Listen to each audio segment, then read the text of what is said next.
All right, so we're going to get started here in just a moment. Thank you guys all for tuning in to today's class. The topic is identifying bull traps, and my goal is that through watching this class, I'm able to help you guys avoid getting caught in some of those traps in the market. There, obviously, we've got bull traps, we've got bear traps, and so I want to first show you how to identify what a bull trap is, and then once you've been able to identify it, what I'm going to do is kind of work backwards from a false breakout or a bull trap and try to answer the question of how can we avoid this? How can we predict that this is about to happen so we don't get caught in the bull trap? Now, listen, there's no such thing as never having a loss trading. Losses are going to happen, but one of the goals of being a successful trader is minimizing your drawdown. And so if you can learn to avoid false breakouts, it's going to help you a lot. So I think you guys will enjoy this class. And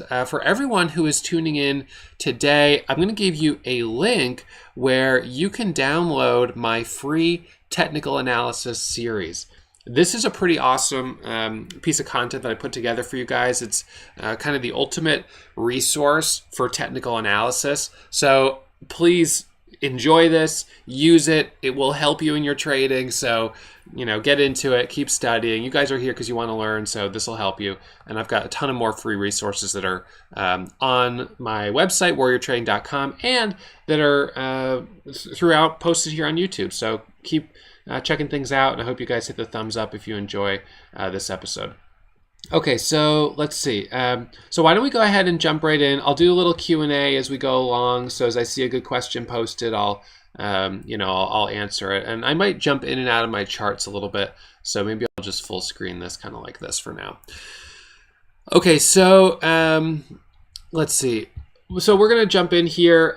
3 topics that we're going to cover, three chapters to this class. What is a bull trap? Indicators of a possible bull trap. And then I'm going to share with you my choppy market strategy, because you're going to know and realize that there are some markets where, man, it is extremely choppy, and you have to be able to pivot and adapt to current market conditions. And that's something that I haven't always been really good at. It's something I've really struggled with, is actually learning to sort of, ease off the throttle when things are getting choppy. Because what I tend to do is I stay like hard on the throttle and I just like spin out, have this big loss. And I look back and it's like, well, the writing was on the wall that I was in a choppy market. Things weren't clean, and I kept fighting, and I ended up taking way too much risk, and it was really avoidable. So when you start making those mistakes that you realize were avoidable, you make enough of those, and that's when you realize you've got to start to tighten up the way you're trading. And maybe you're watching this episode because you've had that experience yourself. All right, so let's start with chapter 1. What is a bull trap? So bull traps, bear traps, false breakouts, false breakdowns. Essentially, this is when we're expecting the market to do one thing, and it begins to do that one thing that we're expecting.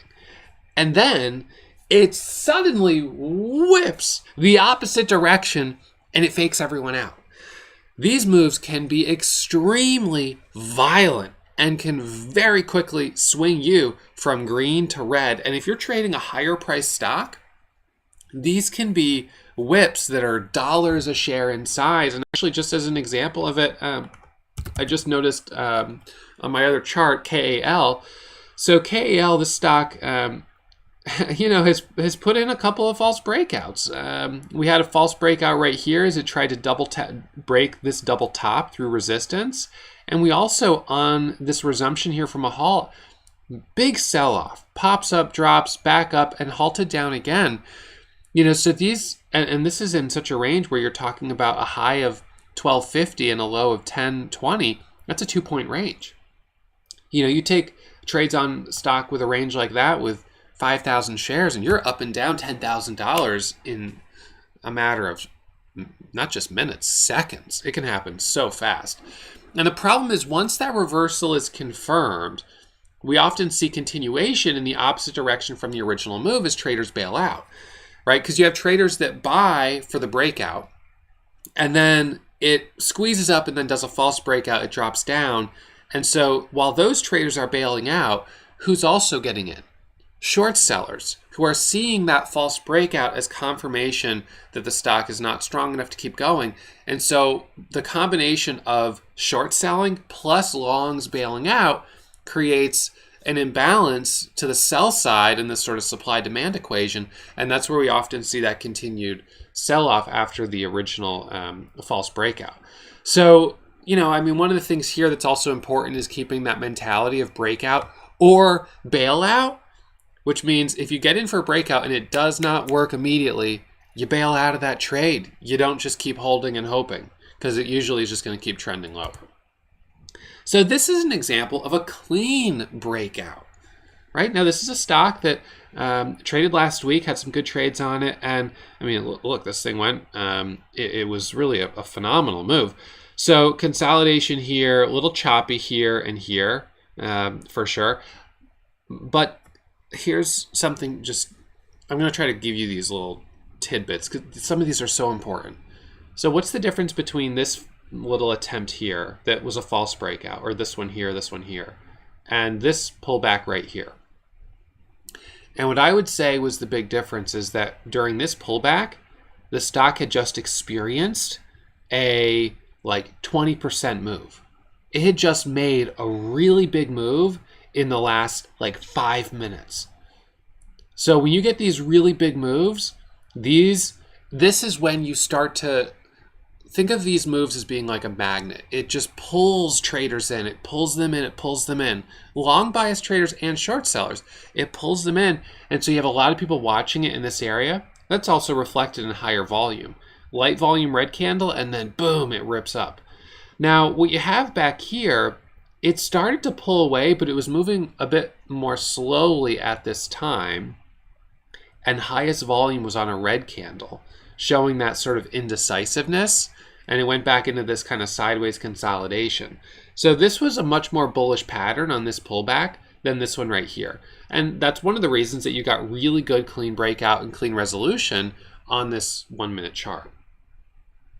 And then this is an example of a bull trap on a 1 minute chart, right? So this is a stock that squeezes up, right? And it does make a big move, including a halt, and it gaps higher, goes high. It pulls back, it drops down here, big bottoming candle wick, and then it rips up and it makes a new high by a couple of cents, and then it flushes all the way back down. So this would be an example of a bull trap. And there's a couple things that we're going to talk about as we get into this class about how to identify that this was more likely to happen on this chart than it was on this chart here. While both had some risk, as any stock does, of having a false breakout, the risk was much higher on this stock in this chart pattern than on this one right here. And if you're not able to identify that just by your sort of cursory view, well, it's good that you're tuned in for this class because this is what I'm going to help you with. All right, so this is another example of a bull trap, and this is on a 5 minute chart, and this was a really nasty one. So this stock squeezes up, it pulls back, and then it comes back up, and then right here, some long bias traders buy it for that move back higher and flush. A big sell-off right there. So, give me, those of you who are tuning in, give me a reason you think that this maybe had a higher likelihood of being a false breakout right here and not going back up to the high. So while you guys are typing, I'll give you two red flags that I see. The first, we have a tweezer top right here. This is a candlestick pattern. So you've got these, sort of like chopsticks, right? Tweezer top. You have two topping tail candles in a row. So I think of the devil as having two horns like this. Those two topping tails, that's a red flag. So if you see two of those right next to each other, you think about this is a stock that is trying to destroy me. All right. So we've got the tweezer top, the two topping tails back to back. The second one has high red volume, and that's a bit of a rejection, right? And then it pulls back here from a high of 28 all the way back down to 24, which is a substantial pullback. It's pulled back all the way to the volume weighted average price. And it's been over a 5 minute long chart, so this has had a long time of pulling back. In fact, it was breaking out for a very short period of time. It was pulling back for a much greater period of time. So if we kind of wait, how much of the time is it breaking out? How much is it pulling back? It's pulling back a lot more. And then coming back up here, This, to me, look at how light the volume is as it comes back up. Those candles, when it breaks out on light volume, that is a trap. That is a trap. And it's funny because what you'll see is, and we know that market makers and the high frequency trading algorithms will bait you. I mean, they bait you into trading more and more and more. The more you trade, the more money they take out of your pocket. And so you'll see the way the price action changes. The level 2 will start to thin out. It'll start to squeeze up, but the volume isn't there, right? That's an indicator of a trap. So let's get into more detail here on indicators of possible traps. So I found that there are a set of conditions where bull traps are more frequent. This includes both intraday price action as well as general market conditions. So right now we're in a general market where false breakouts have been more prevalent than they were, I don't know, maybe like a couple months ago. All right, so that just happens to be what's happening in the market right now. We're seeing more of the false breakouts. And when you start to see more and more of them, they kind of, they sort of breed in the sense that when you have more false breakouts, traders start to get more timid, more cautious, more nervous. Short sellers get a little more confident. And so you sort of see these waves of confidence increasing until you see something that maybe wasn't really a perfect false breakout. And short sellers get short too early. And then all of a sudden it rips higher. And now the tide starts to change as long traders are gaining their confidence back. They're like, whoa, hold up, this thing is squeezing. And charts are like, uh-oh, time to button down the hatches. Things are getting a little wild again. So we always see these ebbs and flows in the market. So general market conditions are definitely a variable. And right now, they're making it more likely that we're seeing some false breakouts. But the intraday price action is important as well. So if you can learn some of the indicators and early warning signs for traps, you can avoid getting caught. Now, I say that you can't avoid it 100% of the time, but if you can reduce the amount of times you get caught in a bull trap by, I don't know, I mean, even if you could reduce it by just 20%, that would save you unnecessary losses. That's more money in your pocket. So I would like to be able to help you guys with that. All right, so here's a bull trap on a 1-minute chart. So again, what do we see here that's going wrong? Let's go back to the very beginning. And I want to say, so many traders, I feel like, overlook the candlestick shape and the volume profile. And these are the most pure reflections of the sentiment in the market. So this candle here where the stock hit its high, it's a big red candle. And it's a doji. It's got a huge topping tail, a bit of a bottoming tail. It rallies back up, but notice again, and let's see, I'll turn on my laser pointer. So notice again right here, you've got one doji, you've got a second one, and then you've got these two tiny little candles. This is like prime for a flush.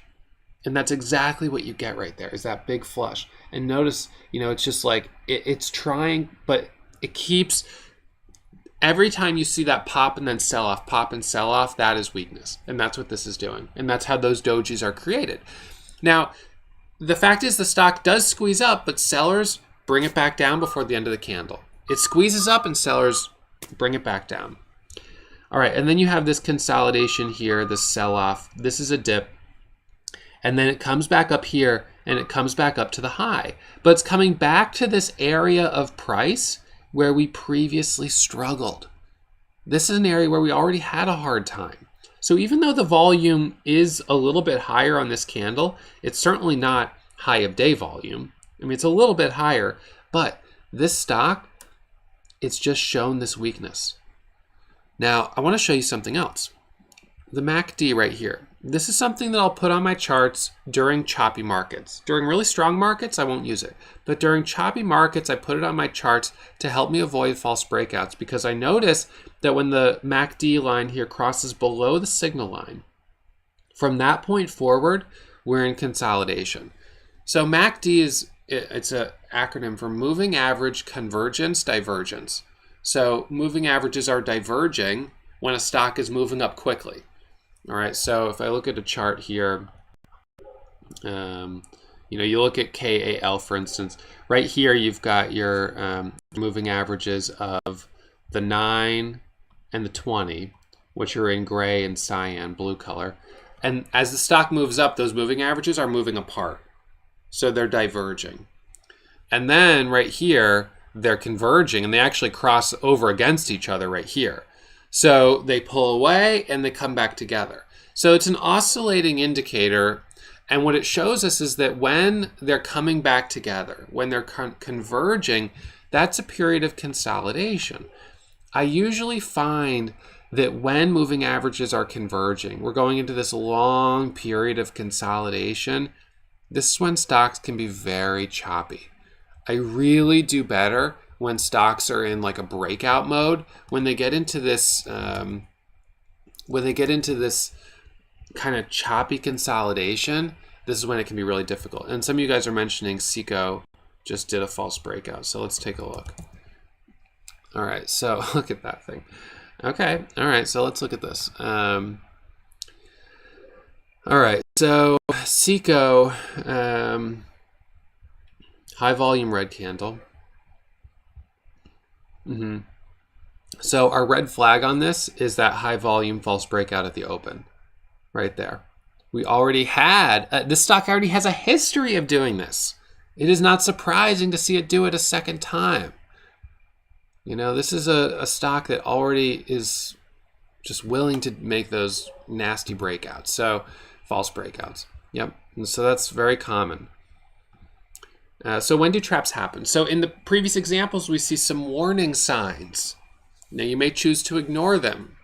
That's a choice you can make, but I encourage you to try to develop awareness of them. Number one is a history of several topping tail candles, where sellers are pushing the stock price back down. Number two is a history of nasty false breakouts or nasty flushes, which we just saw in Seco. Number three, the MACD negative divergence prior to the false breakout. So the MACD is against the trade in that the MACD is below the signal line. What that tells us is that our moving averages are converging. Now, sometimes I'll say that we will have a negative MACD and we will still see a false breakout. So this isn't like, it's not like a red light, green light, like, oh, if the MACD is negative, I should never take the trade. It's just another one of the indicators that I look at to try to evaluate whether or not I should take the trade.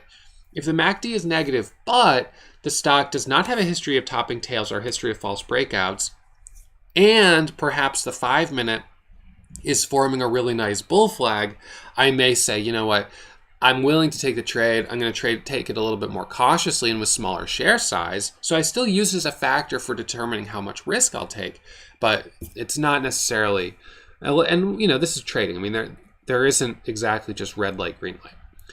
So MACD negative divergence prior to false breakout. Number four, stock is moving into a period of consolidation on declining volume. This declining volume is a problem because in order for a stock to really have a strong breakout, you really do need pretty high volume. So, the volume can come back in if the 5-minute chart looks good, but if you're trading on 1-minute chart and there's no 5-minute setup and the MACD is crossed over and it's got this history of false breakouts, you're starting to really get yourself in a position where you're exposing yourself to a lot of unnecessary risk. I've also found that higher price stocks can be more prone to these big swings. And this can be because oftentimes with a higher price stock that was parabolic, within the last maybe week, it was a lower price stock, right? A stock that goes from 7 to 10 to 15 to 20 to 30 to 40. You might have someone that bought 10,000 shares of it when it was at $7. Now that's a big position, but now when it's at $40, a 10,000 share order is $400,000. And that's going to make the stock dip a little bit. So if someone just presses that sell button for 10,000 shares, boom, you can see a dip. And the type of traders that are going to have the account size to do that are going to be institutional traders, big money traders, and or market makers and high frequency trading algorithms. That's where we're going to start to see some big whips. And retail traders going into small size, you're going to get caught in these traps where they start to break out and then it flushes 3 points and then comes back up. So these are liquidity traps. They trap traders, and when traders are panicking, when they're capitulating, they're selling. So then bigger traders are on the bid absorbing those sells, the smarter traders, I guess, or the big money traders, and then it comes back up. And then again, you get that false breakout where long traders buy it, and then a short is accumulating those shares. So it's a liquidity trap. So let's look at another one here. This is a bull trap where the stock had a really nice move early on. There was a 1 minute micro pullback here, another one right here. It tops out with a topping tail, but not particularly concerning, really. It's a fine candle. I mean, it's just a doji. It's not huge, so a little bit of a red flag, but not too bad. It pulls back, and now it's stair-stepping down, so we're pulling back. So, of course, as we come back down here, MACD crosses over against the trade. It comes back up, and it does a false breakout right here. This false breakout on this candle, the MACD was clearly against the trade, right? So, and as it turns out, high volume red candle. So now you've got a high volume red candle. So from this point forward in the day, the stock has a history of a false breakout. It does come back up, but then when it starts to set up another pattern, it tops out and drops back down, forming another false breakout. So it's a stock where you had a little bit of a history of false breakouts. The MACD was not very positive on the trade. It had this nice move, but now it was getting into this period where it was sort of struggling to really pull away. It wasn't able to do it. This is another example where MACD is against the trade. You had a stock that made a nice move early, but it pulls back a little bit too much here. It pulled back from a high of a little over 3 all the way back down to just over 250. It pulled all the way back down to the VWAP. So both of these examples here, this stock was below volume weighted average price, which is a really big pullback. I don't usually like that. Pulls back down to its 20 moving average. Now, this one here broke its 20 moving average, but came all the way down to VWAP. But when you're breaking these averages, this is not super strong. A really strong stock doesn't break these averages. All right, and let's look just for example on SECO. SECO. So SECO, I mean, clearly was struggling even before it came up for this false breakout here. It had dipped down below its moving averages. It came back up. This whole period was grinding. It was not exciting. And then it sells off, is back down. This trade right here, the entry at 367, that's a break a VWAP setup. It's not a setup I probably would have taken on this stock because of this red candle, but that one is certainly a little bit safer than the high day break. In any case, this is a first pullback following a break of VWAP, and although it went higher, it didn't hold. All right, so that early weakness can be a little bit of a problem, but it is true that sometimes early weakness where a stock is trading below VWAP can trap short sellers, and then you have an epic move. It's certainly happened before, but here's another bull trap here where this stock, this was actually, I just got this earlier today. So this was consolidation here. It pops up. This was SECO. It pulls back. It hits a high of 410. Again, MACD's really not in favor of the trade. It's really been struggling. It's not really going parabolic. It's moving higher, but it's like a grinder. So we contrast that with stocks like, I don't know. I'll show you a couple more good examples. So let's talk now for a second about my choppy market strategy. And by the way, if any of this is helpful, if you find this interesting, I hope you hit the thumbs up, and I hope you're subscribed to the channel. And I hope you check out the free technical analysis series that I've put together for you guys. It includes gap and go strategy, micro pullback strategy, a trader development worksheet. You should check this out. All right, so I'm going to put this over to the side. There's a link where you can download the technical analysis series in the description of this video, and I think pinned to the comments. So this is my choppy market strategy. Where we're seeing choppy price action, where we're seeing a lot of traps, I have to adjust my strategy. This is me wanting to ease off the throttle and not get smoked when things are getting a little bit more difficult. As always, trading is risky, and there's no guarantee you'll find success. Whether you trade with me or you'll learn on your own. So you should take it slow. It's also true that there are some markets that are easier to trade in than others. And so if you're trading in a market that's very difficult, you have to adapt your strategy. It's even possible that you could have a strategy that is very profitable in a hot market, but is actually not profitable at all in a cold market. And I've certainly seen traders over the last year who were net negative over the last 12 months. They've been successful traders. They've made over $1 million in their career, but the bear market that we've been in for the last year, their strategy doesn't perform well, and they did not adapt either at all or quickly enough.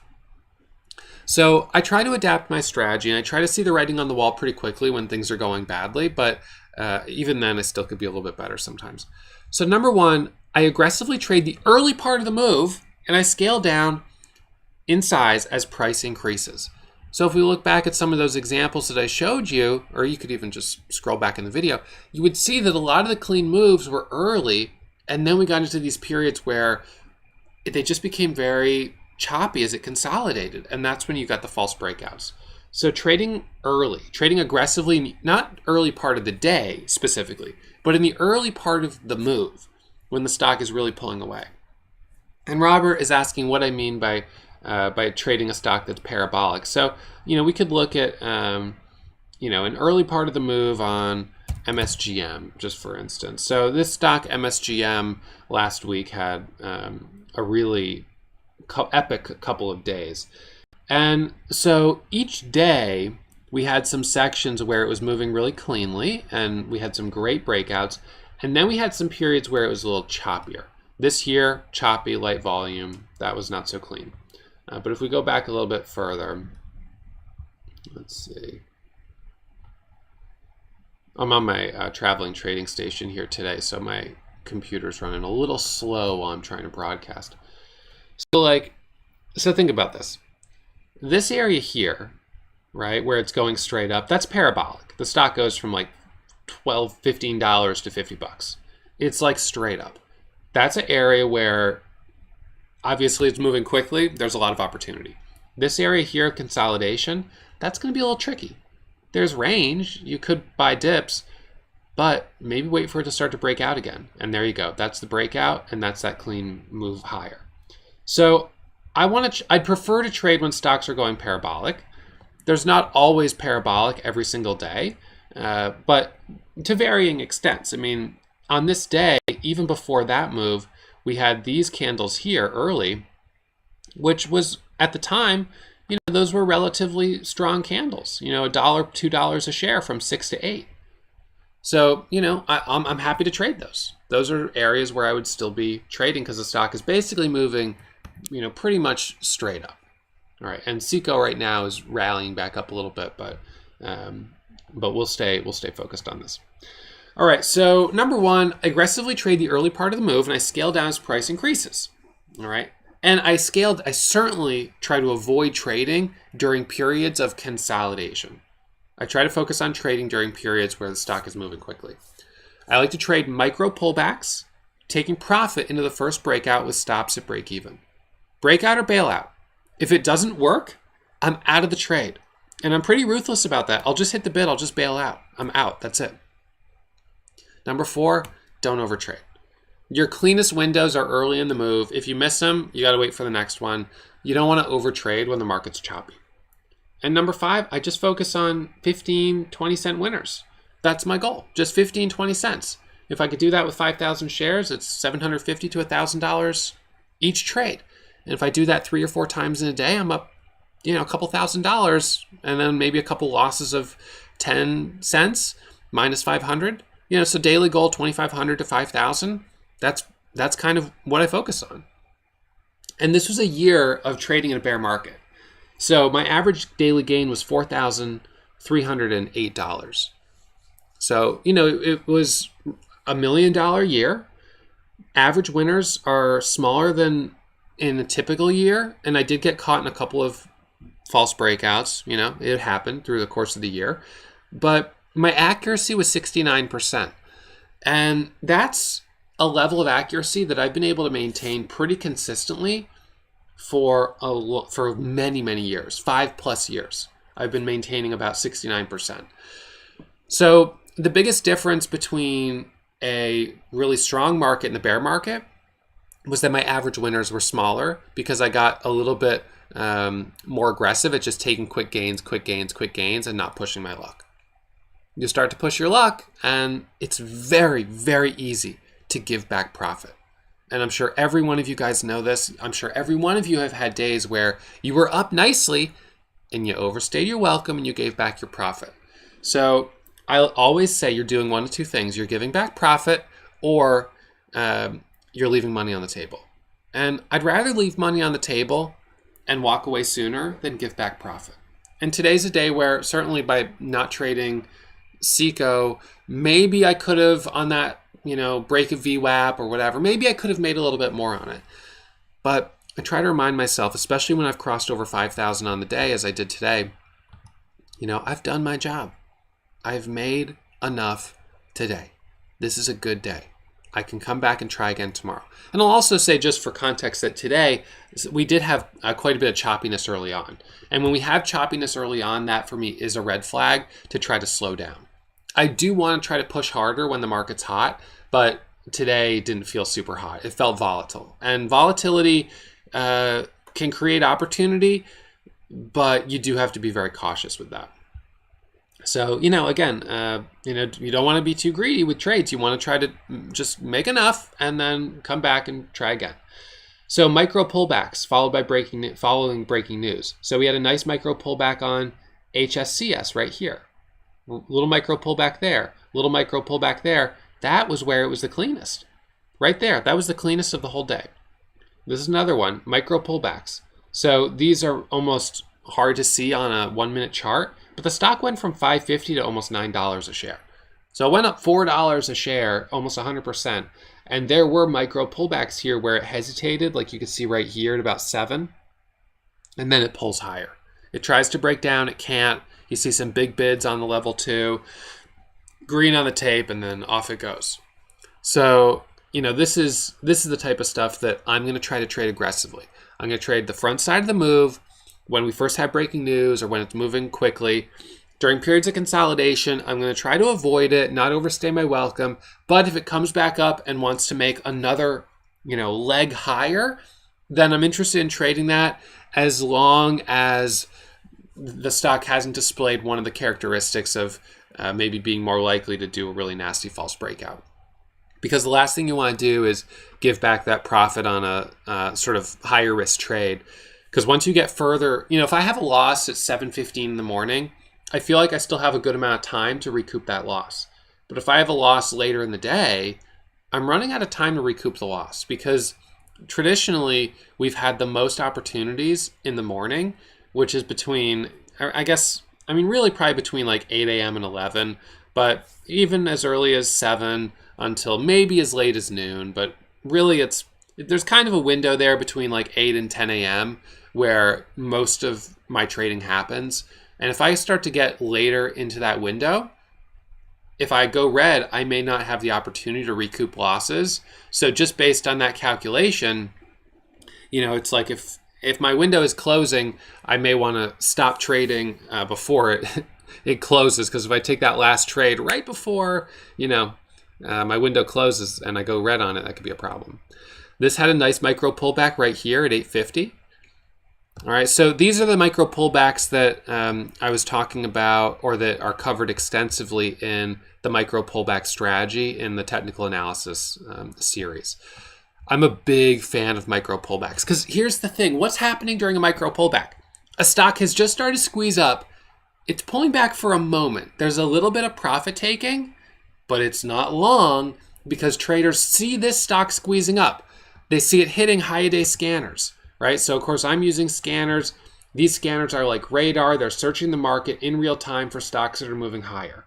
Right? So when I see a stock hitting it, as soon as I get a pullback, even a small one like this, I'm going to be jumping in. I'm like, yep, it's time to get in. It's game time. So, you don't have a lot of time. When something is strong, traders are going to jump on it quickly. You have a micro pullback and that may be it. Now, you can let it do its full 5-minute breakout and wait for a brand new 5-minute pattern. But what sometimes happens on parabolic stocks is they'll go from, 7 to 14 without a 5-minute pullback. And then they don't do a 5-minute pullback because even 5-minute traders are like, it's too extended to buy it up here at 12. And it just fades back down. So if you're not trading those 1-minute pullbacks, including micro pullbacks, you're missing the whole move. And in a choppy market, you want to try to capitalize on every move you can. So, did any of you guys find this interesting? I hope you did, and I hope that this helps you in your trading. Again, whether you're trading on your own or you're learning from me, you're trading over at Warrior Trading a Community. I hope you find it interesting. I hope it's helpful, and I want to remind you that you don't have to do this alone. We have a great community of traders over at Warrior Trading. I'm live streaming every single morning while I'm trading, so you can get a sense of what I'm looking at, what my watch list is, and you can watch over my shoulder and you can see my P&L while I'm trading. So I hope to see you guys over at Warrior Trading. I hope you check out the free resources that we've put together for you in this free technical analysis series. And if you found this helpful, please hit that thumbs up, and I'll put a couple videos at the end of this episode that you guys should watch if you want to keep learning. And there's lots of content that I've put on YouTube. So I hope you subscribe and I hope you keep watching. All right, thanks so much for tuning in. And I'll remind you, as always, of my disclaimer that trading is risky and my results are not typical. So please take it slow and practice in a simulator before you put real money on the line. Thanks for tuning in, and we'll see you guys real soon.